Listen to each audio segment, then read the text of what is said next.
السلام علیکم دوستو، آپ دیکھ رہے ہیں آڈیو کتب خانہ، جس میں ہم ایم راحت کا ناول کالا جادو کی آڈیو پیش کر رہے ہیں۔ جن دوستوں نے ابھی تک اس چینل کو سبسکرائب نہیں کیا وہ جلدی سے سبسکرائب کر لیں اور بیل آئیکن دبا دیں تاکہ اچھی اچھی کتابوں کی آڈیو آپ تک پہنچتی رہے۔ شکریہ۔ چلیے شروع کرتے ہیں۔ غالباً باورچی خانے میں ہونے والی روشنی اور پھر برتنوں کی کھڑکھڑاہٹ نے دوسرے لوگوں کو بھی جگا دیا۔ والد صاحب ان کے پیچھے والدہ اور والدہ کے عقب میں ریاض ماموں باورچی خانے میں پہنچ گئے۔ انہوں نے یہ حیران کن منظر دیکھا اور پریشان ہونے کی بجائے خوش ہو گئے۔ والدہ کے منہ سے آواز نکلی، الہی تیرا شکر ہے، الہی تیرا شکر ہے، بھوک لگ رہی ہے میرے بچے، تو پیچھے ہٹ، میں تجھے کھانا دیتی ہوں۔ نہیں امی، میں نے کھانا کھا لیا ہے، بس ایک گلاس پانی دے دیجیے، میں نے کہا، اور ان سب کے زرد چہرے خوشی سے کھل گئے۔ مجھ سے چھوٹی ایک بہن تھی اور اس سے ایک چھوٹا بھائی تھا۔ وہ دونوں شاید نہیں جاگے تھے، لیکن باقی تینوں افراد میرے کھانے سے فارغ ہونے کے بعد مجھے بڑے اہتمام سے اپنے ساتھ لے گئے۔ والدہ نے اپنے کمرے کا بستر درست کیا۔ ایک طرف جائے نماز بچھی ہوئی تھی، اس کا کونا موڑ دیا گیا تھا اور اس پر تسبیح بھی رکھی ہوئی تھی۔ غالباً والدہ جاگ رہی تھی اور میرے لیے دعائیں کر رہی تھی۔ والد صاحب مجھے متجسس نگاہوں سے دیکھ کر رہے تھے۔ پھر انہوں نے کہا، بیٹی اب طبیعت کیسی ہے؟ اب تو تم بول سکتے ہو نا، ہاتھ پاؤں بھی ٹھیک ہیں؟ جی ابو، مگر بیٹے کچھ بتاؤ تو صحیح، کیا ہوا تھا؟ یہ بات تو میں پہلے ہی طے کر چکا تھا کہ ان لوگوں کو اپنی اس گندی حرکت کے بارے میں کچھ نہیں بتاؤں گا۔ میں نے خاموشی ہی اختیار کی تو ریاض ماموں بولے، رہنے دیجیے بھائی جان، یہ بالکل صحت مند ہو جائے تو ہم اس سے پوچھ لیں گے، دماغ پر زور ڈالنا مناسب نہیں ہے۔ تم یوں کرو مسعود میاں، یہیں سو جاؤ باجی کی بستر پر، کسی قسم کی کوئی گرانی تو محسوس نہیں کر رہے؟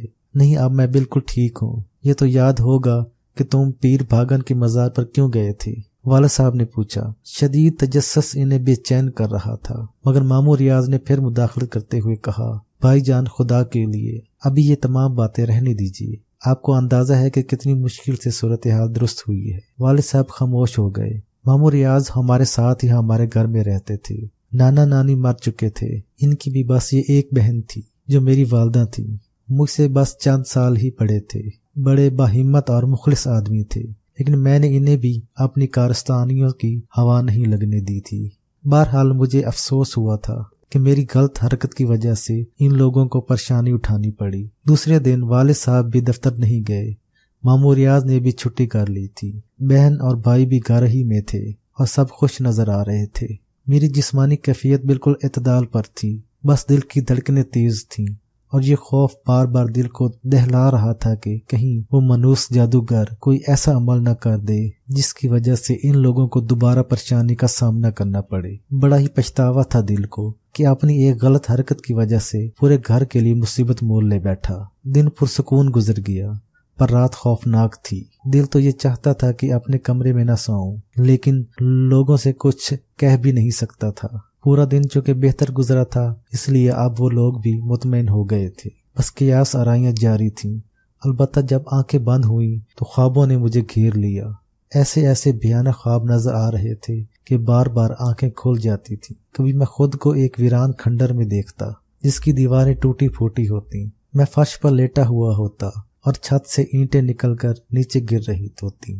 میں اس خوفناک منظر سے دہشت زدہ ہو کر اپنی جگہ سے اٹھا اور ایک ستون کے سہارا لینے کے لیے اسے پکڑا، لیکن اچانک ستون نے بھی اپنی جگہ چھوڑ دی۔ پھر بہت سی انسانی آوازیں مجھے سنائی دیں اور میں جاگ گیا۔ آوازیں در حقیقت باہر سے آ رہی تھیں۔ میں حیران سا ہو کر اپنے کمرے سے نکل آیا۔ میں نے دیکھا کہ گھر کے تمام افراد صحن میں کھڑے ہوئے ہیں۔ تیز روشنی ہو رہی ہے اور سامنے باتھ روم کے قریب ایک بڑے تھال میں کوئی چیز رکھی ہوئی ہے جو سب کی نگاہوں کا مرکز ہے۔ میں آگے بڑھا تو وہ سب میری طرف دیکھنے لگے۔ والدہ صاحبہ دل پکڑے ہوئے کھڑی ہوئی تھیں۔ ماموں ریاض بھی سہمے سے نظر آ رہے تھے۔ اس تھال میں نے 2 کالے بکروں کے کٹے ہوئے سر اور ایک بڑی سی کلیجی رکھی ہوئی تھی۔ اس کے چاروں طرف خون کے دھبے بکھرے ہوئے تھے۔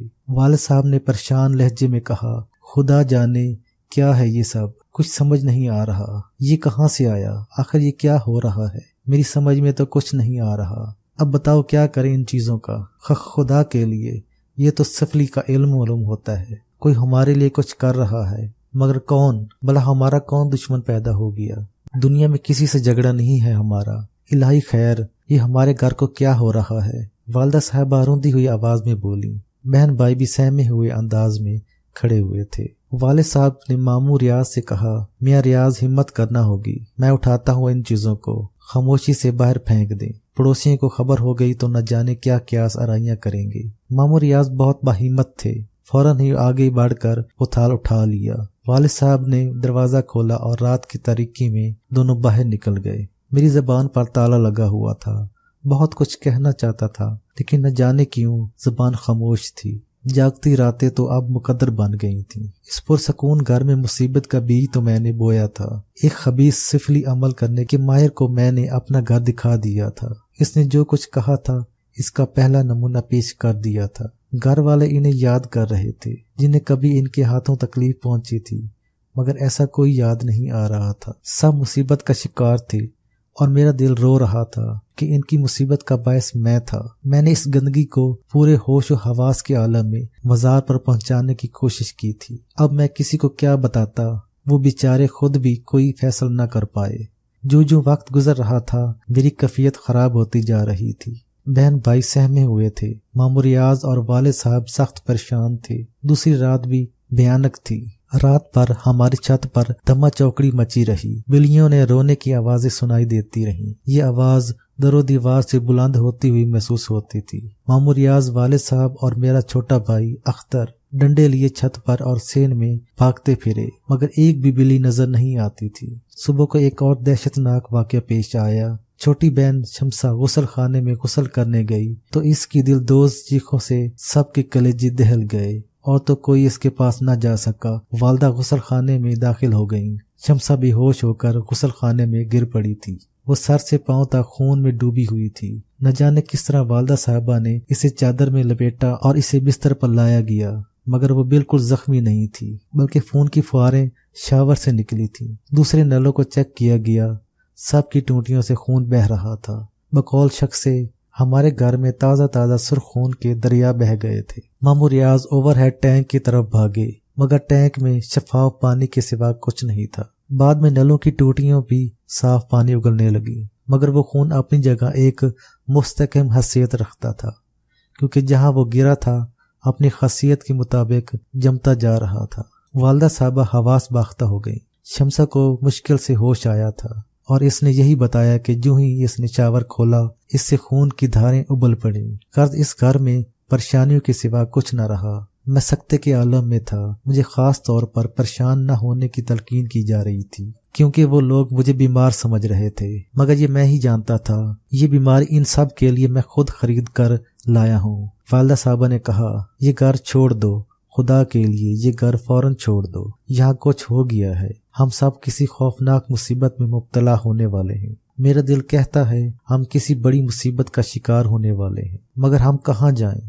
والد صاحب نے حیرت سے کہا، جنگل میں جا کر پڑے رہیں گے۔ کون دشمن ہمارے پیچھے لگ گیا ہے؟ والدہ صاحبہ روتے ہوئی بولی۔ والد صاحب اور ماموں میاں کے درمیان میں بڑی جگانک تھی۔ سالے بہنوئی ایک جان دو قالب تھے، جو کچھ بھی کرتے تھے آپس کے مشورے سے کرتے تھے۔ والد صاحب بولے، کبھی خواہ میں بھی ان فضولیات کے بارے میں نہیں سوچا تھا، مگر آخر کیا کہوں ان واقعات کے بارے میں۔ تمہاری کیا رائے ہے ریاض میاں؟ میں خود حیران ہوں بھائی جان، لیکن ایک بات دعوے سے کہہ سکتا ہوں، یہ سب کچھ شروع اسی دن سے ہوا ہے۔ ان کا اشارہ میری طرف تھا۔ کیا بتا سکتے ہو مسعود میاں؟ تم خود بھی ذہن دوڑاؤ، اگر کوئی اشارہ مل جائے تو تم اس دن پیر بھاگن کے مزار پر کیوں گئے تھے؟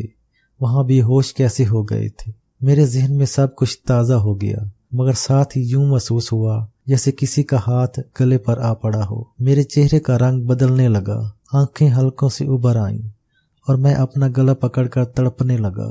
وہ نادیدہ قوت میری گردن دبوچ رہی تھی۔ ایک بار پھر ہنگامہ ہو گیا۔ میری حالت غیر ہو گئی تھی، لینے کے دینے پڑ گئے اور وہ اپنے اس سوال سے تائب ہو گئے تھے۔ رات گئے میری حالت بحال ہو سکی تھی۔ پریشانیوں کے دن، پریشانیوں کی راتیں، سارا کاروبار بند ہو گیا تھا، کوئی ڈیوٹی پر نہیں جاتا تھا، میں بھی گوشہ نشین ہو گیا تھا۔ اس دوران میں نے کچھ تجربات بھی کیے تھے، مثلا اپنے اوپر بیتنے والے تمام واقعات کاغذ پر لکھنے کی کوشش کی، قلم میں سیاہی غائب ہو گئی۔ کئی نئے بال پوائنٹ آزمائے مگر کسی نے چل کر نہ دیا۔ دوسری بار انگلیاں اکڑ گئیں۔ تیسری بار آنکھوں سے روشنی غائب ہو گئی۔ خوف زدہ ہو کر میں نے یہ کوشش ترک کر دی تھی۔ یوں بھی 3 دن گزرنے کے بعد ایک دم پر اسرار خاموشی چھا گئی۔ کوئی ایسی بات نہیں ہوئی تھی جو حیرانی کا باعث ہوتی، لیکن گھر والوں کے حواس غائب تھے۔ بہن بھائی کو پڑھنے نہیں بھیجا جا رہا تھا کہ کوئی حادثہ پیش نہ آ جائے۔ ماموں اور والد دفتر نہیں جا رہے تھے کہ دفتر میں کچھ نہ ہو جائے۔ اس صبح ناشتہ کرتے ہوئے ماموں ریاض نے کہا، بھائی جان آپ کو حکیم سعد اللہ یاد ہیں؟ والد صاحب چونک پڑے، پھر کسی قدر پرجوش لہجے میں بولے، بھائی خوب یاد آئے وہ تمہیں۔ واقعی اس وقت وہ ہمارے بہترین مددگار ثابت ہو سکتے ہیں۔ حکیم سعد اللہ مجھے بھی یاد تھے، ایک دیندار بزرگ جن سے ہماری قدیم شناسائی تھی۔ پہلے حکمت کرتے تھے، تجربے کے ساتھ ساتھ روحانیت بھی تھی۔ بیٹے جوان ہو کر عمدہ ملازمتوں پر لگ گئے تھے تو مطلب ختم کر دیا، مگر اب بھی فی سبیل اللہ خاص ضرورت مندوں کا علاج مفت کیا کرتے تھے۔ کافی عمر تھی، بھوؤں کے بال بھی سفید ہو گئے تھے، مگر کمر سیدھی تھی، بینائی درست تھی، دانت 32 موجود تھے، چہرے پر صحت کی سرخی تھی۔ ان کا بڑھاپا قابل رشک تھا۔ شام 6 بجے ہم حکیم صاحب کے ہاں روانہ ہو گئے۔ بہت خوبصورت مکان بنایا ہوا تھا جہاں وہ اپنے خاندان کے ساتھ رہا کرتے تھے۔ بیٹوں کی بیویاں، پوتے پوتیاں، ان کا کمرہ الگ تھلگ تھا جہاں ان کی ساری کائنات سجی ہوئی تھی۔ والد صاحب کا نام سن کر وہ خود ہی باہر نکل آئے۔ بڑے بڑے لوگ آئے ہیں بھائی۔ محفوظ احمد بڑے بے مروت انسان ہو، بخدا کئی دن سے بہت یاد آ رہے تھے۔ میں نے نعیم اللہ سے کہا تھا کہ کسی وقت خبر لیں تمہاری، کہاں غائب ہو، آؤ اندر آؤ، انہوں نے کہا اور واپسی کے لیے مڑ گئے، مگر وہ آگے بڑھ کر رکے۔ چونک کر باری باری ہم تینوں کی شکلیں دیکھتے رہے، پھر بولے، کوئی اور ہے تمہارے ساتھ؟ جی نہیں، کیوں؟ والد صاحب نے پوچھا۔ نہیں، وہ کسی قدر الجھے ہوئے لہجے میں بولے۔ آؤ، پھر وہ ہمیں اپنے کمرے میں لے گئے۔ فرید میاں، انہوں نے کسی کو آواز دی۔ 9 سال کا ایک بچہ اندرونی دروازے سے داخل ہو گیا۔ میاں باہر دیکھنا کوئی آیا ہے کیا؟ جی بہتر نانا میاں، بچے نے جواب دیا اور باہر نکل گیا۔ کچھ دیر کے بعد اس نے آ کر بتایا کہ کوئی نہیں ہے۔ حکیم صاحب نے گردن جھٹک کر کہا، ٹھیک ہے جاؤ اور چائے کے لیے کہہ دو۔ بچے کے جانے کے بعد وہ مسکرا کر بولے، یہ پر اسرار آمد باپ بیٹے اور سالے کی خالی از علت نہیں ہو سکتی، کوئی کام ہے مجھ سے۔ جی سعد اللہ صاحب۔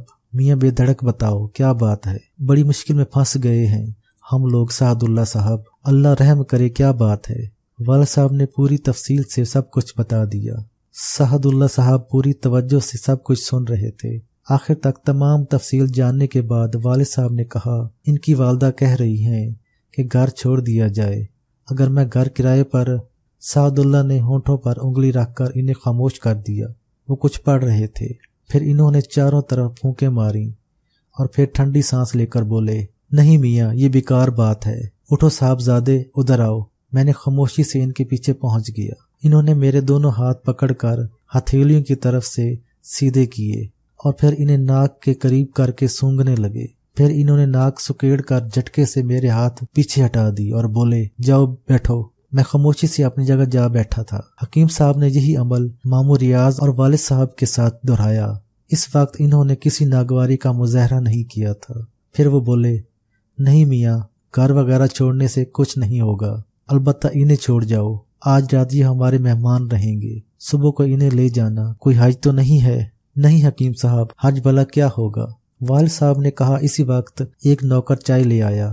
حکیم صاحب ہنس کر بولے، چلو میاں کھاؤ پیو، پھر مذاکرات ہو جائیں گے، پریشان ہونے کی ضرورت نہیں ہے، اپنے گھر میں رہو آرام سے، گھر چھوڑ کر کہاں جاؤ گے؟ چائے کے بعد ماموں میاں اور والد صاحب اٹھ کھڑے ہوئے تھے۔ حکیم صاحب نے انہیں وہیں سے خدا حافظ کہا اور پھر مجھ سے بولے، جوتے اتار کر آرام سے بیٹھ جاؤ مسعود میاں، رات کو بات کریں گے، کچھ پڑھو گے؟ ویسے تمہیں یہاں اپنے مطلب کی کوئی کتاب نہیں ملے گی، مجبوری ہے، آرام سے بیٹھو، کوئی تکلف مت کرو۔ جی، میں نے آہستہ سے کہا۔ ایک خاص بات میں نے محسوس کی تھی، وہ یہ کہ حکیم صاحب اس کے بعد اس کمرے سے گئے نہیں تھے۔ ایک بار انہیں کسی کام سے بلانے آیا تو انہوں نے کہا، ہم آ نہیں سکتے، شکیل میاں 8:30 بجے 2 آدمیوں کو کھانا بھجوا دینا، اس سے پہلے مت آنا۔ پھر وہ جائے نماز پر جا بیٹھے۔ وقت مشکل سے گزر رہا تھا۔ ہم نے ساتھ کھانا کھایا۔ پھر میں نے حکیم صاحب کی ہدایت پر وہیں ایک دیوان پر لیٹ گیا۔ 10:30 بجے حکیم صاحب اٹھے۔ انہوں نے پورے کمرے کے 3 چکر لگائے اور پھر مجھ سے بولے، اٹھو میاں بیٹھ جاؤ۔ میں اٹھ کر بیٹھ گیا تھا۔ حکیم صاحب مجھ سے کچھ فاصلے پر میری طرف پشت کر کے بیٹھ گئے۔ پھر انہوں نے کہا، جو کچھ کہو گے سچ کہو گے، وعدہ کرو۔ جی سچ کہوں گا۔ کہو وعدہ کرتا ہوں۔ وعدہ کرتا ہوں۔ کیا قصہ تھا؟ میں ریس کھیلتا ہوں، جوا کھیلتا ہوں، کوئی ایسا عمل کرنا چاہتا تھا جس سے مجھے کوئی پر اصرار قوت حاصل ہو جائے، یہی میرا اندازہ تھا۔ خیر آگے کہو۔ انہوں نے کہا اور میری زبان چل پڑی۔ میں نے انہیں سادھو کے ملنے کا واقعہ، ہڈی کا حصول، اس کے بعد اس شیطان کا حکم، پیر بھاگن کے مزار کی سیڑھیاں، وہاں سے گرنے کا واقعہ اور پھر بعد کے سارے واقعات سنا ڈالے۔ میرا دل دہشت سے کانپ رہا تھا۔ اس سے پہلے میں نے جب بھی یہ داستان دہرانے کی کوشش کی تھی، میرے اعضاء نے میرا ساتھ نہیں دیا تھا اور میری بری حالت ہو گئی تھی، لیکن اس وقت میری زبان نے میرا ساتھ دیا تھا۔ میرے اندر خوشی کی لہر بیدار ہو رہی تھی۔ اس کا حلیہ تو بتاؤ ذرا، حکیم صاحب بولے۔ قد بہت چھوٹا تھا، سر گنجا تھا، اوپری بدن ننگا اور گلے میں جنیوں۔ دفتن میری زبان رک گئی۔ کمرے کا منظر بے حد پر اسرار تھا۔ سامنے کی دیوار پر میرا اور حکیم صاحب کا سایہ پڑ رہا تھا اور میری نگاہ کئی بار ان سایوں پر پڑ چکی تھی، لیکن اچانک ہی مجھے ایک تیسرا سایہ متحرک نظر آیا۔ یہ ایک پتلی سی رسی کا سایہ تھا جو ہل رہی تھی اور اس کے سرے سے کوئی پھیلی چیز بندھی ہوئی تھی۔ رسی تیزی سے لمبی ہوتی جا رہی تھی۔ لٹکی ہوئی شے میرے چہرے کے عین سامنے پہنچ گئی۔ وہ ایک بہت بڑی مکڑی تھی۔ اس کی آنکھیں مٹر کے دانوں کے برابر اور گہری سرخ تھیں اور وہ میرے چہرے کے عین سامنے جھول رہی تھی۔ دہشت سے میرا لہو میری رگوں میں منجمد ہو گیا اور میں نے چیخنے کی کوشش کی تو میرا گلا بھیج گیا۔ زبان اس طرح اکڑ گئی کہ میں اسے جنبش نہ دے پایا۔ حکیم سعد اللہ میری اس کیفیت سے بے نیازی میری طرف پشت کیے شاید میرے آگے بولنے کا انتظار کر رہے تھے۔ اپنے بدن کے لیس دار مادے سے بنے ہوئے تار میں جھومتی ہوئی مکڑی میرے چہرے کے سامنے آ کر رک گئی تھی اور میں اس کا ننھا سا چہرہ دیکھ رہا تھا۔ وہی منوج سادھو تھا۔ کوئی اور اسے دور سے دیکھتا تو وہ مکڑی کے سوا کچھ نظر نہ آتا، لیکن میں اس کے چہرے کو پہچانتا تھا۔ وہ شیطانی انداز میں مسکرا رہا تھا۔ میرے کانوں میں حکیم سعد اللہ کی آواز ابھری، بولتے رہو میاں، ڈرنے کی ضرورت نہیں۔